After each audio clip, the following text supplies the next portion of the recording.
Taco Tuesday here at Cork Stats, powered by the Mayo Media Net here on YouTube and presented by Jock Market, the daily app where we make money. Yay! Download that bad boy for free. Use the promo code MMN. They're going to match the first $100 for free, and if it's free, it's for us. Welcome to the fastest show in MLB, absolutely anywhere, with your host, the big dude with the big mouth from the Big Apple, Big Johnny Stud, coming to you worldwide from Brooklyn, New York, as always, coming out that chair, as always, death, taxes, the sun rising in the east, setting in the west, bears making dookie in the woods, and the big dude up before the crack of dawn to bring you this show, the 3 Pillars of Profit, here at the Mayo Media Net. Please rate, review, and subscribe to the audio-only pod. We cannot thank you enough. It's because of you that though we're down to only 12 Cork Stats episodes left, it's okay, don't worry. Because of you, the interaction, the support, all the things that I've been begging for, and I put out the klaxon, I sounded and the Cork Stats crew responded, and now we're going to be doing this right through football season. Maybe not every day, but on game days, we'll be doing Jock Market and prop bets. I have a really excellent brand new value tool, so let's get into the baseball stuff. But I had to stop and say thanks. Like I said, it's the 3 Pillars of Profit. We're doing daily DFS and Jock Market and the overlay into total base props and base hit parlays, and man, can these things be frustrating. I know a lot of the listeners out there are feeling me, Wode. Man, Dems is the breaks, right? Dems is the breaks. We had 2 players looking for 2 total bases. They both had singles early, feeling pretty good about Santander with a single in the first. The Orioles were scoring, and we're like, okay, we're probably going to get another one. We did not. He had at least 2 walks and striking out and stuff, even in a big spot, had a chance to put it away, didn't get it done. And, like I said, Dems is the breaks, but should we stop putting ourselves in these amazing, probabilistic scenarios? The answer is clearly no. Last thing to that, yesterday, we had one of the rare occurrences where CLV actually went against us. Listen, it's so funny. You wouldn't think someone would be as confident as I am, given how poorly we've done. Now, granted, I make it sound worse than it is. We never really get smoked because I keep the risk down. But granted, we did enough losing to have the risk down at minimum, which is a bad thing. However, we have been CLV absolute machines. That proof is in the pudding. I mean, baseball lines don't really move that much to be so consistently in front of everything. We're pretty much market making at this point, which is fine. I get it. Every once in a while, the market goes against us, especially in totals.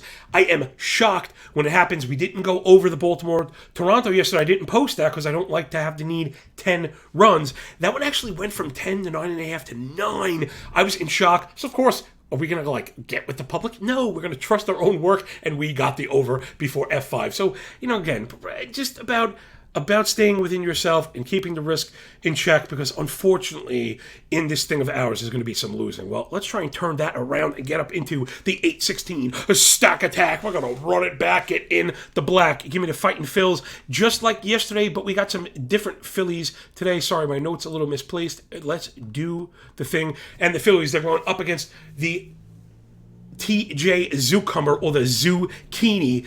I know this year the sample's very small, so if you notice on my pitching sheets, again, hat tip to Pat Mayo for allowing me to bring you all these wonderful tools. He's the man behind the madness. You got to be careful with those. I try not to post that, but I will talk about his 52 innings pitched in his career. 5.26 ERA, 1.6 WHIP, and 8.50 OPS. The xFIP and Sierra north of 5.25. Yikes. 14% Ks, way too low, especially when you have an 11% walk rate. That's way too high. I mean, it's very hard to survive in the big leagues with a single-digit K- walk. Forget a 3% K- walk. That's going to land you on a midnight bus to Tuscaloosa. The chase rate down at 28%. That's extremely low. Remember, the average is probably 32, so 5 ticks below 32 ain't going to get it done, and it's why you see the forcing the ball into the zone the way he does, and the contact rate now elevated up over 88, right? So you see, yeah, we use a lot of numbers, but I like to think hopefully they tell a bit more of a story than others.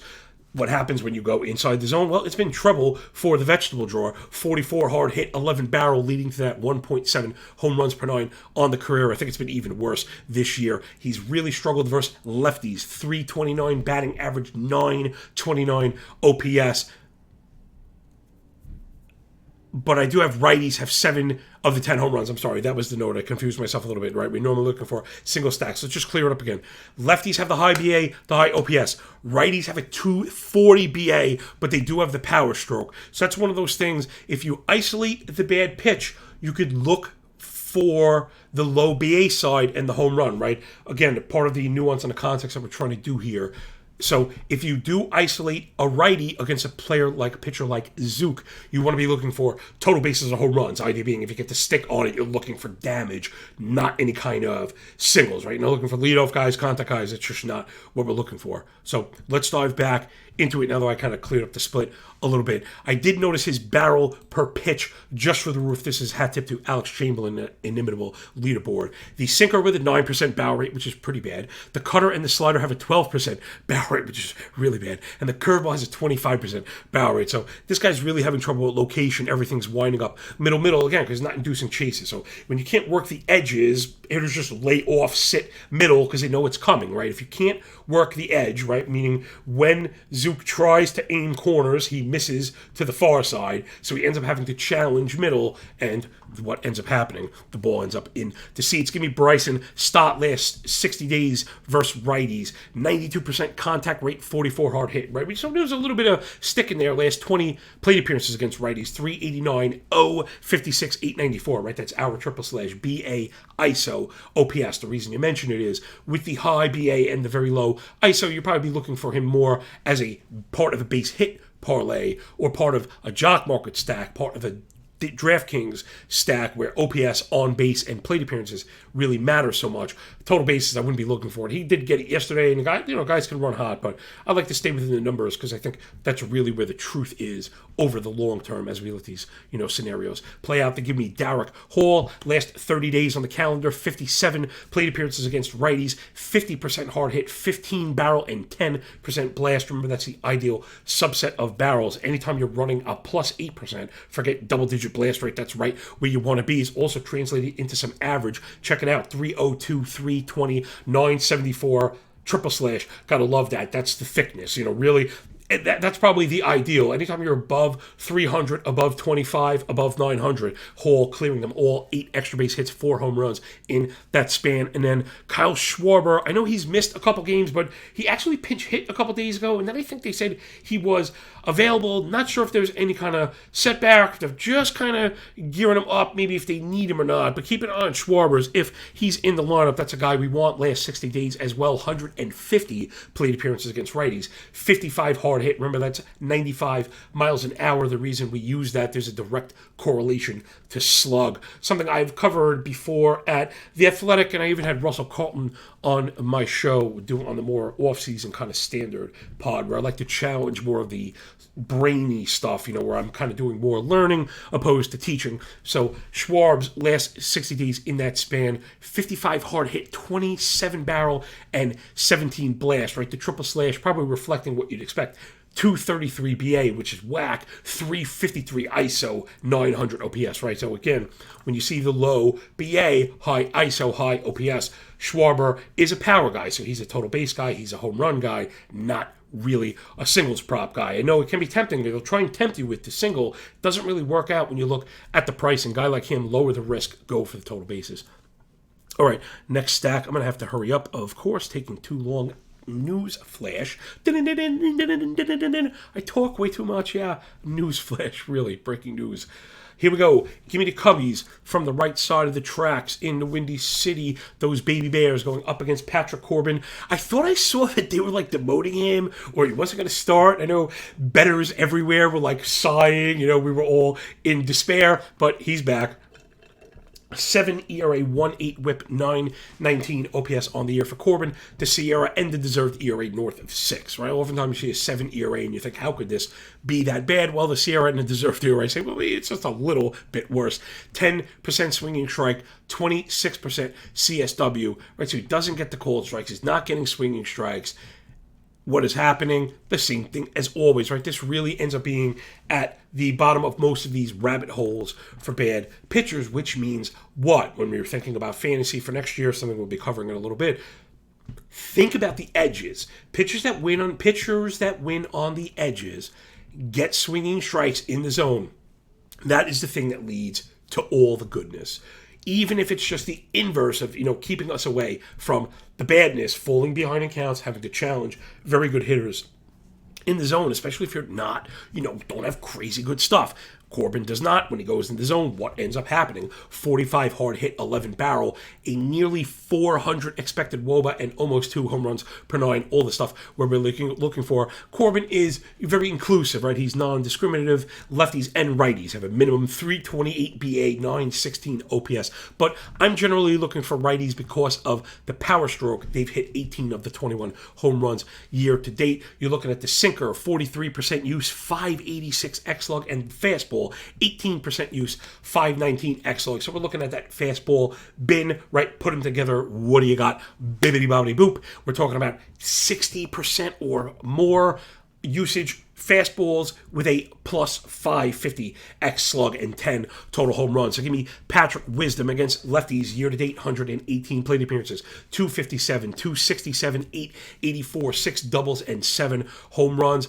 However, the thing we really want to be looking at, again, when we notice or highlight, I should say, that hyper usage of poor pitches, that's when we can kind of get into the more granular pitch stuff. So let's take a look at Wisdom against left-handed sinkers and fastballs on the year. 57 hard hit, 21 barrel, 14 blast, and 4 home runs. And the big note here, the things that I've circled, again, something that you get, the nuance and the context pouring out of every hole in our face, is the disparity in lineups depending on handed hitters. This has never been more prominent than it is now, and the Cubs are one of those teams. So when they face lefties, Patrick Wisdom bats third, and now that kind of starts to check, I should say, all the boxes for us when we're looking to put together these prop plays. Because remember, this is a matter of mathematics and calculus. So yes, we are on the road, which guarantees the 9th frame, which is excellent.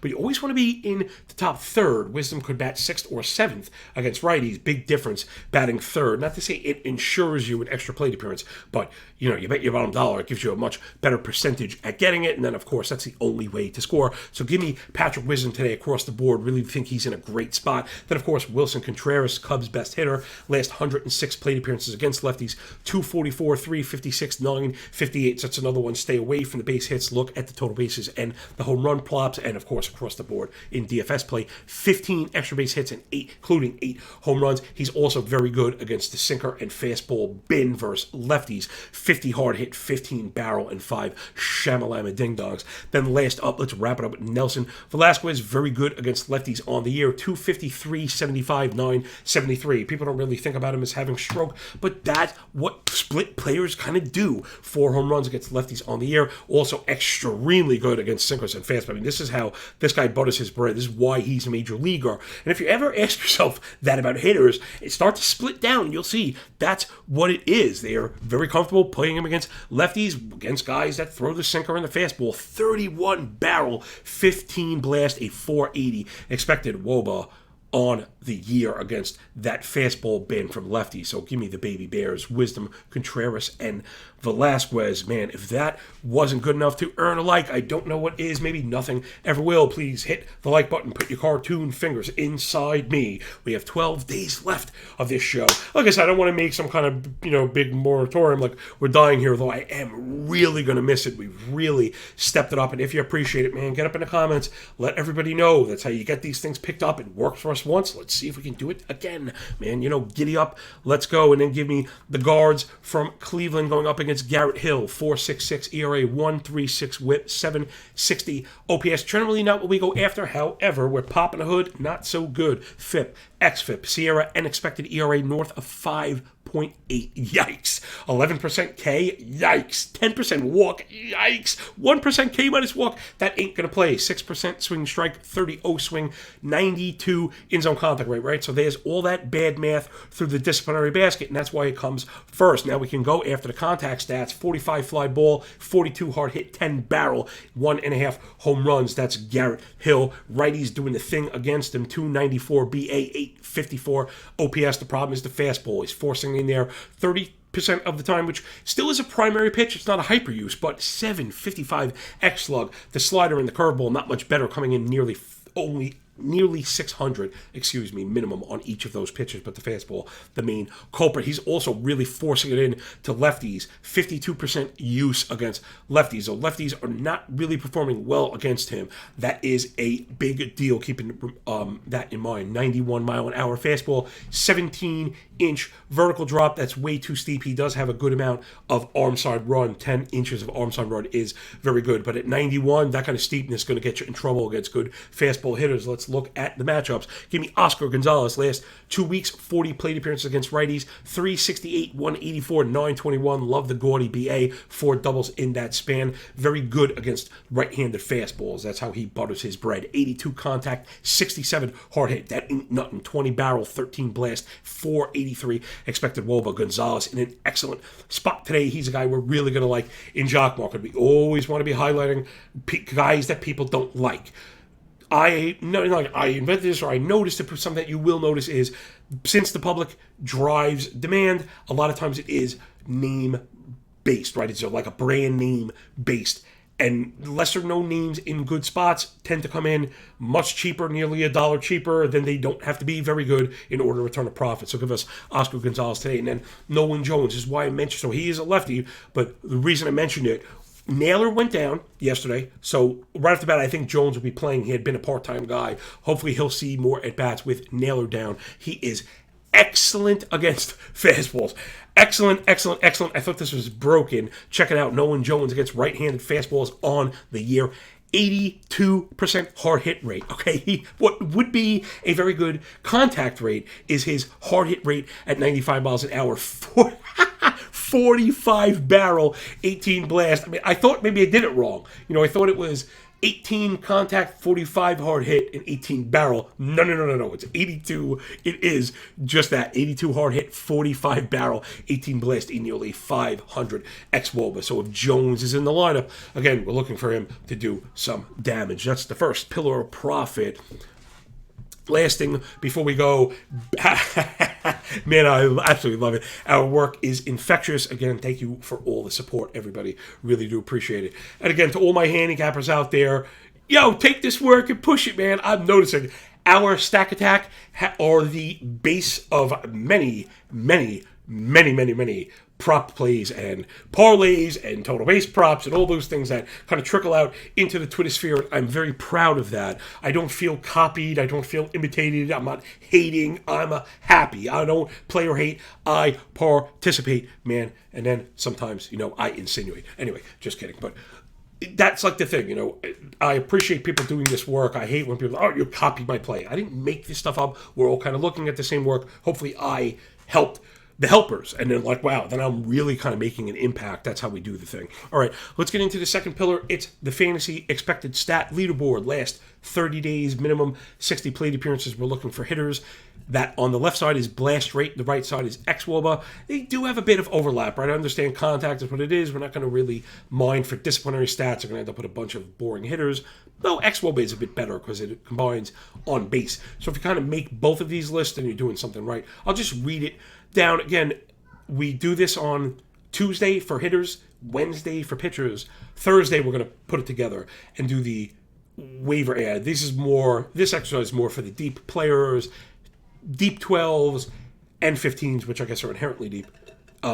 Just having to keep an eye on playing time and just players doing anything. Let's do it.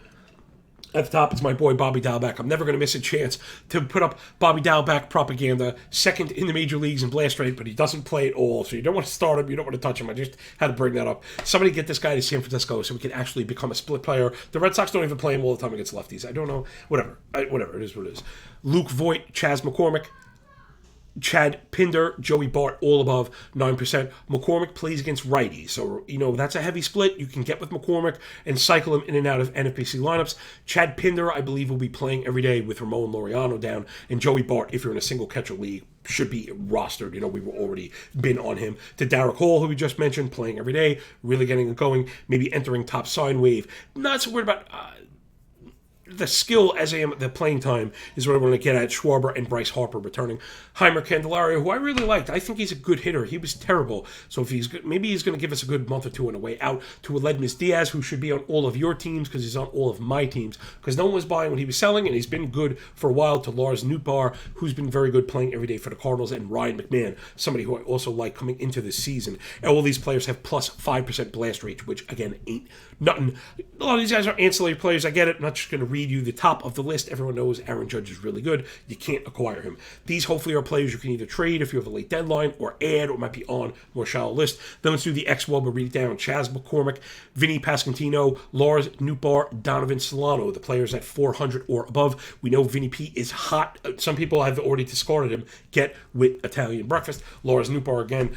Not what you think of, having some stick. He is good, man. Get with Nootbaar. Remember, they were okay getting rid of Bader. Cardinals knew what they were doing. Donovan Solano should be added in all leagues playing for Cincinnati. They've kind of sold off completely. He's batting like 4th or 5th. You definitely want to play him during those home stands in Cincinnati. Then let's just run it down. Derek Hall making the double appearance. Brandon Rogers for Colorado playing every day. Gavin Lux, Luis Rengifo to Ryan McMahon, and Harold Castro. Harold Castro is the exception to the rule. He's the proof that just because you're on the list doesn't mean much. He's really just an average hitter. I've tried that. It doesn't work.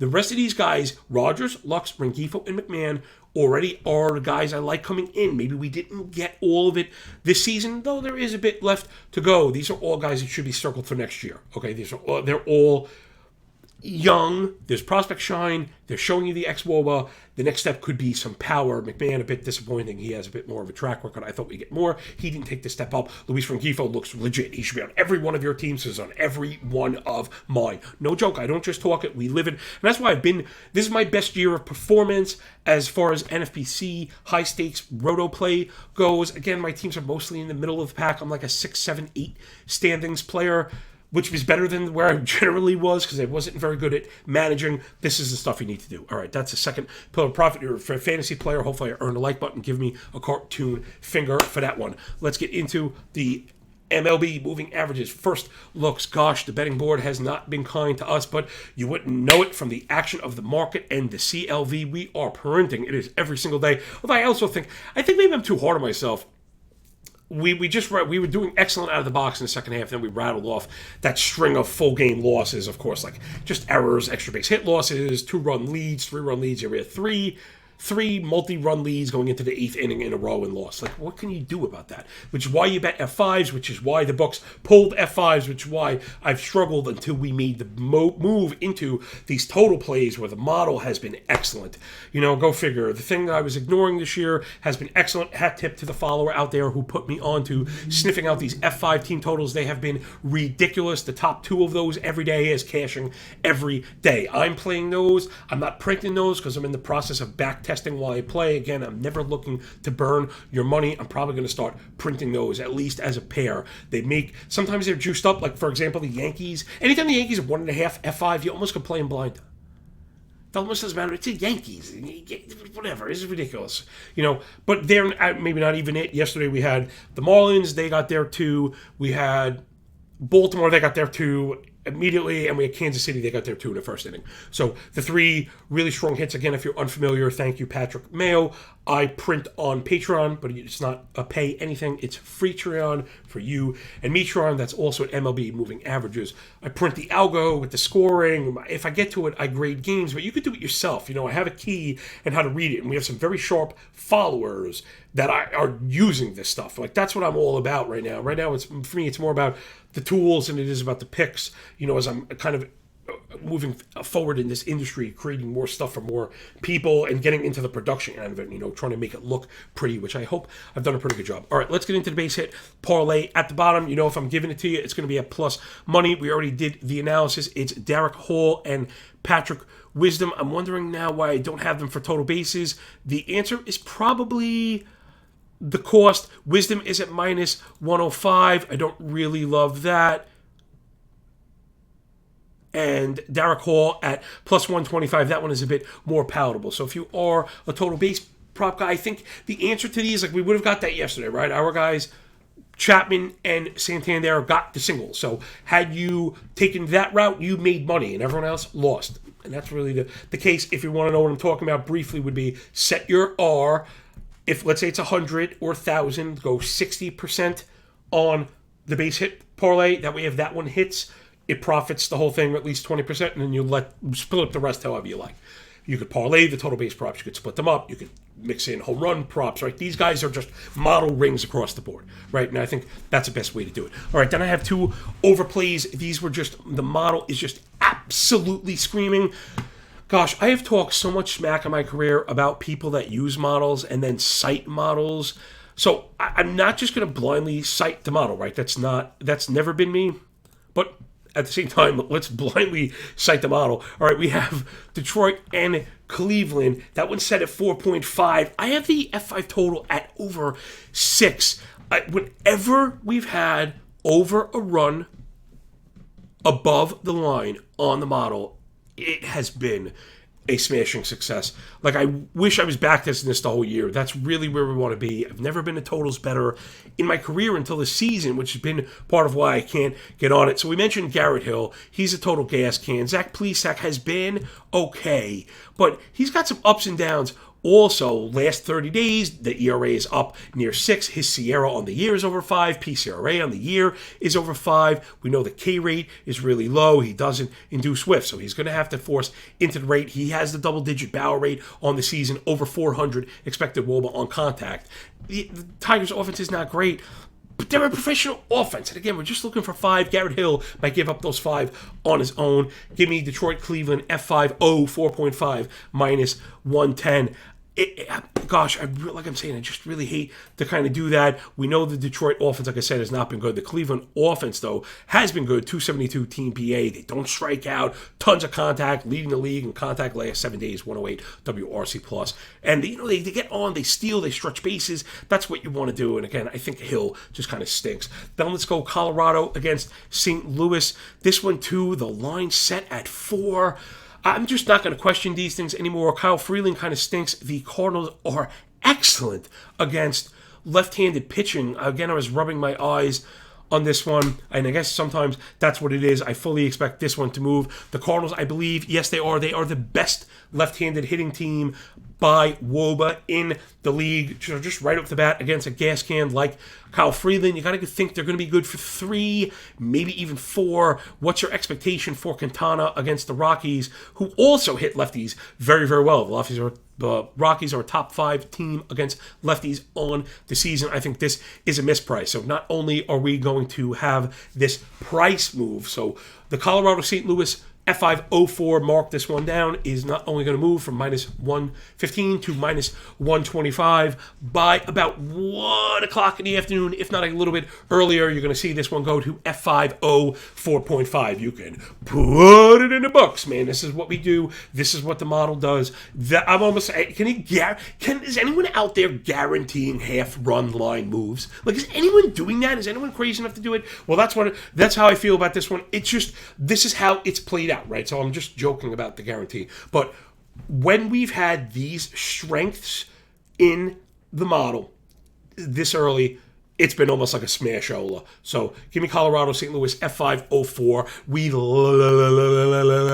love the 04. Why? Because if it ends at 4, we get the push. I'm surprised the books didn't open this one at 4.5 and just try and gas up the juice to the under. People not liking to do that anyway. So again, this is a misprice. Expect this one at 4.5. Detroit and Cleveland, I don't know if it's going to go to 5, but I do think it will go to minus 120. So we can't really brag about the 10 cents. Although, anytime you catch something on the OU, which are way more standardized than the money line, I think there's something to be said there. So base hit parlay plus 105, Hall plus Wisdom. Again, 60% of R gets it done. Then split up the rest for home runs and total base props. I think that's probably the smartest way to do it. Right, it gives you a avenue to a robust ticket while keeping your risk in check, while also relying on all the model strengths. I think I've gotten myself in trouble doing that too. You go after Hall, but you don't want to go after Hall with 3, bets.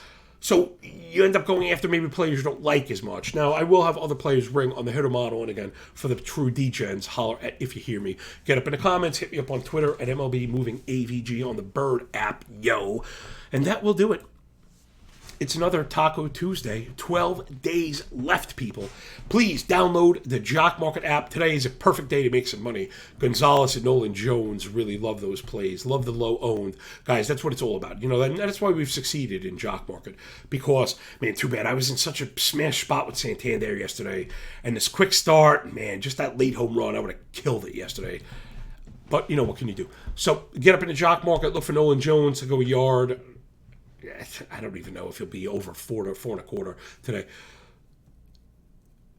And, I guess that will do it. Right? Get up in the Jock Market, rate, review, and subscribe. Those are the words I was looking for. I'm supposed to shill something right now. Rate, review, and subscribe to the audio-only pod. And if you haven't given us a 5-star review yet this season, that's the biggest thanks you can, right? So, if you mention me by name, that's like the double thanks. It really goes very far. You'd be surprised. Those things are what make these machines move. You know, so if you're ever like, man, how do they do this? Well, why did you do that? Why do you do this? I know most people would be mailing it in. I'm trying to speed up through the finish line. And, I hope that resonates with people. And I think there's lessons to be said with that, even if you're not doing great in the outcome column. You know, that's probably most important. I think the biggest problem with betting, maybe besides risk management, although risk management leads to getting your emotional capital decimated, it's getting beat up and people feeling like they then have to chase and then get away from the plan. No. Getting away from the plan is what's going to get you smoked at all in the first place or then subsequent as a reaction. You don't want to do that. So, all right, hopefully that earned the like button. Give me your cartoon fingers, rate, review, subscribe, all that good stuff. Follow me up on Twitter. The pitching sheet is coming out in a few minutes. Implied team totals, we're running the algo, though early in the week I'm on a football deadline for the Athletic. That's why if you notice the sheets come out a bit naked without the parlay and all that stuff because I'm only one person. But I am doing the shift over into football. Check out the fantasy football picks and bets playlist as well. I had Dalton Del Don on. If you know his work at Yahoo, he is super sharp, and I was like pressing up against him. We were talking about being contrarian, which I think is the most important thing when you're betting on football. So boop, boop, boop, boop, boop. One last lesson, a little multi-sport thing on the way out the door. Enjoy the games, enjoy your day. When we're done with the book, enjoy that pay, everybody. And remember, when you work this hard, it feels a lot less like luck, don't it?